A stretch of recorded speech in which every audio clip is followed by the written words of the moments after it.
Every job has a backstory. Some are boring, some are inspiring, and some are better left buried. While modern versions of certain professions look harmless, sometimes even respectable, their origins tell a much darker story. Many jobs we now associate with routine paperwork, polite customer service, or quiet expertise were once tied to punishment, exploitation, or outright cruelty. What makes these histories disturbing isn't just the violence or suffering involved, but how casually society accepted it. These jobs weren't done by villains lurking in the shadows. They were done by people clocking in, following orders, and earning a living, just like today. Here are 3 completely normal jobs whose pasts are far more unsettling than their present-day job descriptions would suggest. 3. Dentists, from barber-surgeons to public torture specialists.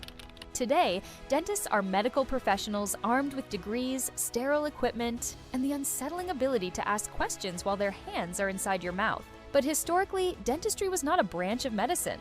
It was a form of physical endurance testing masquerading as healthcare. In medieval Europe, dentists didn't exist as specialists. Tooth extraction was typically handled by barber-surgeons, the same people who cut hair, performed bloodletting, and amputated limbs. Hygiene was minimal, pain relief was non-existent, and the tools looked suspiciously like weapons. Extractions were often performed in public marketplaces. Why? Because pain was entertainment. Screaming patients served as advertising. If people saw you remove a tooth, they knew where to go when theirs started rotting.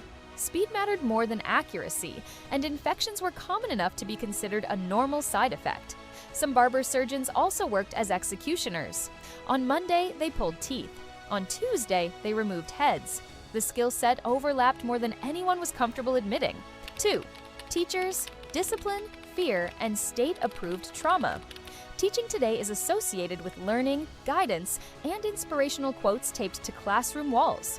Historically, however, teachers were less educators and more enforcers of obedience.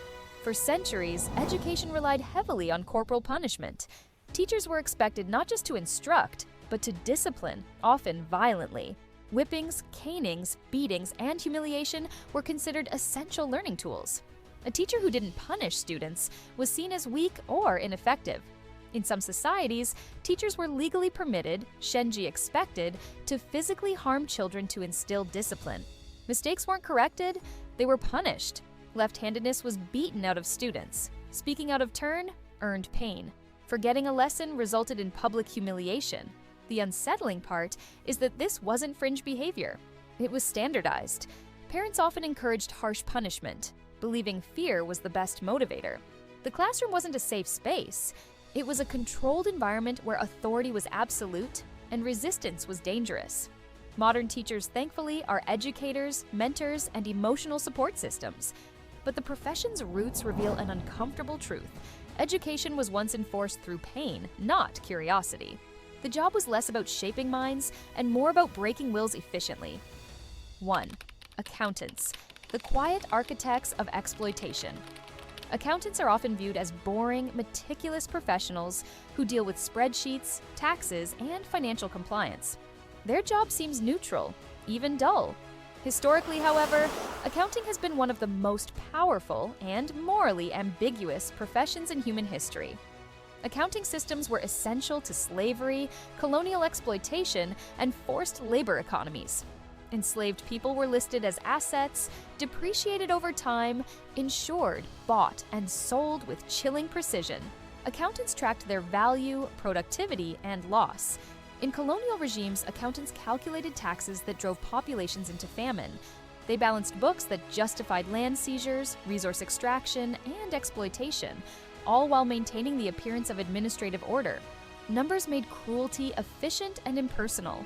Perhaps most disturbing is how accountants enabled atrocities without ever touching a weapon. No blood on their hands, just ink on paper. A plantation could operate smoothly because someone calculated food rations, labor output, and replacement costs. The violence was abstracted into columns and ledgers. Today's accountants are far removed from these practices, but the profession's history exposes an uncomfortable reality. Bureaucracy and math can enable immense harm while appearing completely neutral. Sometimes the most disturbing jobs aren't loud or violent. They're quiet, tidy, and very good with numbers. These jobs, dentist, teacher, accountant, are completely normal today. They're essential, respectable, and often undervalued. Yet their histories reveal how easily ordinary work can become a tool of suffering when shaped by the values of its time. What makes these stories unsettling isn't just what happened, but how routine it all was. People weren't monsters. They were professionals doing what society expected of them. Pain, control, and exploitation were simply part of the job description.